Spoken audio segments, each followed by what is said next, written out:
Resident Evil Zero was released by Capcom on November 12, 2002. It tells the tale of Rebecca Chambers the day before the Spencer Mansion incident as she and escaped convict Billy Coen fight their way through hordes of walking dead. Time for 20 facts about Resident Evil Zero. Number 1. 2 possible characters. Players will take control of both Rebecca and Billy simultaneously as they make their way through the Umbrella facilities. You'll take control of one character, with the computer controlling the other. Your settings for the partner character can be managed in the menu, putting them into active or passive mode, as well as follow or wait modes. With the press of a button, you could switch from one character to the other in an instant, even if you don't have both characters in the same room together. Parts of the game will require the characters to be separated, and switching between them is always nearly instantaneous. Number 2. Zapping System. The zapping system was created for Resident Evil 2 to connect Leon and Claire's scenarios across the 2 discs. Choices made during the first campaign could be carried over to the second campaign, giving players access to new areas and weapon pickups. The same system was used for Resident Evil Zero, and it makes swapping between the 2 characters a near instantaneous event, even if the characters are many rooms away. You'll need to be mindful of your conditions when you switch characters. Leaving them in a room with active enemies can leave them vulnerable. If you hear them calling for help over the radio, you need to switch back as soon as possible. If the partner character dies, it's game over. Number 3. Rebecca Chambers. Rebecca is the newest recruit to STARS, acting as their field medic. She comes with a mixing kit for mixing herbs together. This means that you will need to give her all of your herbs if you're playing as Billy. She also has difficulty pushing heavier items and has less health than Billy. She survived the incident with Billy Coen, only to be thrown right into the incident at the Spencer Mansion the following day. Number 4. Billy Coen. Billy was a U.S. Marine lieutenant charged with the murder of 23 civilians. The truth is, Billy was the one who spoke up when his superior officer ordered his men to open fire on a village of unarmed civilians. He was framed for the crime himself and sentenced to death. As he was being transported through the Arklay Mountains, the convoy was attacked by Cerberus dogs and killed the MPs, leaving Billy as the only survivor. Billy has more health than Rebecca and can pull the trigger faster. He's necessary to push any large boxes, and he comes equipped with the lighter. His tattoo reads Mother Love, which is a reference to a song from the band Queen. Number 5. No item boxes. In a big switch from previous games, Resident Evil ditches the interconnected item boxes and now allows players to drop items where they stand. The map does a really good job of showing the locations of all items, as well as color coding them for reference. You can place about a maximum of 10 items per room before the game makes you pick a different location. Number 6. Nintendo 64 build. The game was initially designed to be for the Nintendo 64, using assets from the Nintendo 64 version of Resident Evil 2. Development switched over to the budding GameCube due to the new system's use of discs instead of cartridges, which would give them more memory and better quality for audio and full-motion video. This also made it possible for them to use the same engine and assets from the Resident Evil remake, which was also in development for the GameCube. Number 7. James Marcus. One of the founding members of Umbrella alongside Oswald Spencer and Edward Ashford. Together they began work on the Tyrant Project, and his research on leeches combined with the progenitor virus led to the creation of the T-virus. After the death of Edward Ashford, Spencer had Marcus assassinated with the help of budding scientists Albert Wesker and William Birkin, so that he could gain complete control over Umbrella. Number 8. The Queen Leech. The Queen Leech was Marcus's final creation right before his death. After he was assassinated, his body, along with the Queen Leech, were dumped into a treatment plant where the leech absorbed the hippocampus of his brain, gaining all of his memories and emotions. The Queen would grow over the next 10 years, eventually gaining the ability to take on the appearance of Dr. Marcus. It wanted revenge on Spencer and Umbrella, and so it released the T-virus in the Spencer lab in the training facility, as well as the train taking Umbrella employees deep into the Arklay lab. Number 9. Mimicry Marcus. The leeches in the game can form together, creating a large humanoid mass that looks like James Marcus. It can attack you with its long arms similar to the Bandersnatch from Code Veronica, and it can bite you for damage. After enough damage, the creature's outer shell will break off, revealing a writhing mass of leeches that moves even faster. They can easily be destroyed with fire or acid grenades, and killing them before they lose the outer shell will prevent them from transformation. Number 10. Rebecca's Report. The Nintendo 64 port of Resident Evil 2 had collectibles called X-Files. Get it? These are new files added to the game that flesh out the story and sometimes allude to other games that came later. One of these files is Rebecca's Report, found on her desk in the B scenario. She talks about Billy Coen, whose name is spelled with a K for some reason, and she says that Billy, along with the other soldiers, was killed by wild animals. When they returned later, the corpses had vanished. Rebecca then asks for the case to be closed until further notice. Looks like she kept her promise to Billy. Number 11. Edward Dewey.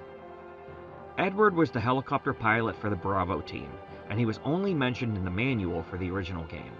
We finally get to see his fate after the helicopter crash that killed Kevin Dooley.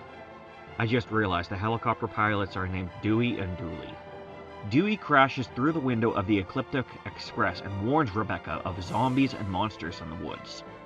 We later come across him again, and he's now become a zombie himself. Rebecca was reluctantly the one who finished him off. Number 12. Inventory Management. The game truly does test your skills at inventory management, as the game only gives you 6 slots for your inventory instead of the regular 8. This is how many item slots Rebecca has in the original Resident Evil, so it does sort of make sense. Some of the weapons like the shotgun and the grenade launcher also take up 2 slots when customarily they've only taken up 1.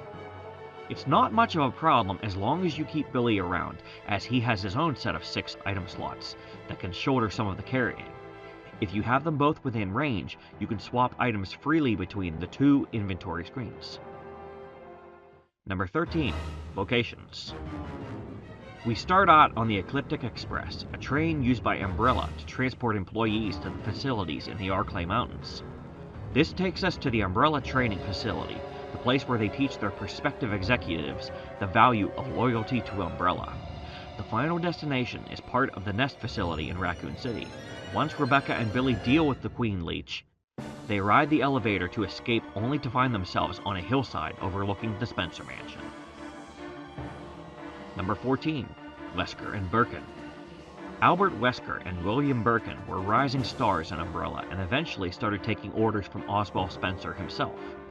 They were the ones responsible for the assassination of Dr. Marcus, and this skyrocketed their careers for the next 10 years. Wesker got to create his own division of the police department, the Special Tactics and Rescue Service. Meanwhile, Birkin got to continue work on his magnum opus, the G-Virus. Number 15. Millions of copies sold.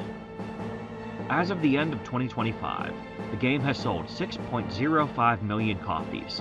The funny thing is that only 1.25 million copies are attributed to the original GameCube release. The other 4.8 million sales have been from re-releases in the form of the Double Pack released for the Wii and the HD Remaster released in 2017. Number 16. Resident Evil 2 locations. A few of the locations are taken right out of Resident Evil 2, and I think that's because they are left over from the Nintendo 64 build when it was reusing assets from Resident Evil 2. You'll pass through the abandoned factory, ride the platform down, and even make it as far as the entrance to the lab before meeting up with Enrico. Unfortunately, you don't get to explore much as all of the doors are locked. It's still cool to see these locations in high resolution, especially since the remake of Resident Evil 2 changed the look of things quite a bit. Number 17. Leech Hunter. Leech Hunter is a bonus mode unlocked after completing the game once. You'll be running around the Umbrella training facility looking for blue leeches and green leeches. Billy can only hold blue leeches, and Rebecca can only hold green ones. They cannot be swapped between the characters, and they cannot be dropped once picked up. Once you either die or escape through the front door with all leeches, your score will be tallied up, and you will get some pretty great rewards for how many leeches you collected. Finishing with any leeches at all will give you submachine gun ammo. Getting at least 30 leeches grants you infinite ammo for the handgun. More than 60 leeches gives you infinite ammo for the hunting gun. 90 to 99 leeches gives you the Magnum revolver on the train. Finally, getting all 100 leeches will give you infinite ammo in all of your guns. Number 18. Cast. Although this game was in production at the same time work was being done on the remake of Resident Evil, the two games use different voice actors for the characters who appear in both games. Riva De Paula does the voice for Rebecca in Resident Evil 0, while Hope Levy provided the voice in Remake. Richard Waugh, who provided Wesker's voice in Code Veronica, returns in 0, while Peter Jessup does the voice in Remake. Number 19. Enrico Marini. Enrico is the leader of Bravo Team and spends most of the game getting lied to by Rebecca. When we do meet up with him, he talks about a mansion nearby that the team is heading to next, and that's the last time Rebecca ever saw him. I never saw him again. The next day, he would make it all the way down to the tunnels under the mansion before being shot by Wesker to keep him from talking. I tried to find out who did the voice for him here, but all I could find was talking about Daniel Hagen, who did the voice in the remake. Some places say that he was the voice in both versions, but I don't know. The actor in 0 really seems like he's channeling his inner Enrico with these line deliveries. Is that Jill? Is that voice Enrico's? Yeah? That's unfortunate. If we go straight from here, we should arrive at an old mansion which Umbrella uses for research. Come on, let's go. Number 20. Wesker Mode.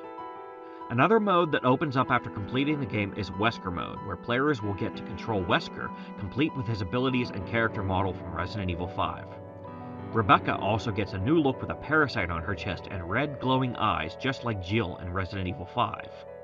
If you thought that Billy and Rebecca were an odd couple, just wait until you get a load of this pair's routine. This is your chance. Okay. I don't need this. Okay. This is your chance. Okay. Wesker will be able to perform the Shadow Dash and the Death Stare, making his playstyle vastly different from the rest of the game. Unlike Billy, Wesker is also able of mixing herbs together. This mode is only available on the HD remaster. Thanks for watching. If you liked this video or learned something new, drop us a like and consider subscribing. Thanks, and I'll see you on the next one.